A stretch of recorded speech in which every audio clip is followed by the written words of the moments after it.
On the anniversary of Russia's annexation of Crimea from Ukraine, Russian President Vladimir Putin has acknowledged the harm caused by Western sanctions.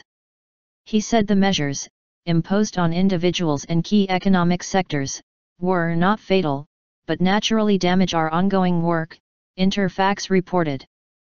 Thousands of Russians gathered for celebrations outside the Kremlin. The future of the sanctions is set to be discussed by EU leaders this week. European Council President Donald Tusk will push for the measures to be linked explicitly to full implementation of the Ukraine ceasefire deal agreed in Minsk, Belarus, last month, a senior EU official has told the BBC. Mr. Tusk wants the sanctions maintained until the end of the year, when Ukraine is supposed to regain control of its eastern border from pro-Russian rebels under the truce conditions. Crimea was taken over shortly after months of protests had led to the downfall of Ukraine's President Viktor Yanukovych.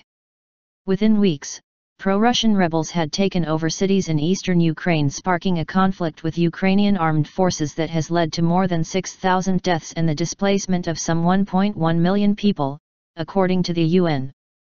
One people. To chants of Russia, Russia, Mr. Putin told the crowd outside the Kremlin, estimated to be greater than 100,000 by state-run media, that Russians and Ukrainians were one people. He blamed the February 2014 revolution in Kiev on extreme nationalism and hoped normal relations with Ukraine would soon resume. Russia would of course overcome all the problems and difficulties they try to impose on us from outside, he said.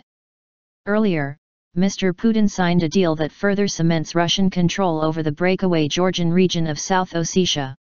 The Alliance and Integration Treaty, agreed with South Ossetian leader Leonid Tibilov, brings the region's military and economy into line with Russia. Russia went to war with Georgia in 2008 and declared both South Ossetia and another region, Abkhazia, as independent states. Abkhazia signed a similar integration treaty last year. NATO condemned the deal as a violation of Georgia's sovereignty and territorial integrity, while Georgia said it was a de facto annexation. In a sign of continuing tensions between Russia and the West, Lithuanian authorities said 8 Russian fighter jets had been intercepted over international waters in the Baltic Sea by a NATO patrol. A Lithuanian spokeswoman said civil aviation had been endangered during Tuesday's incident because the Su-27 and Su-34 planes had switched off their transponders to avoid radar.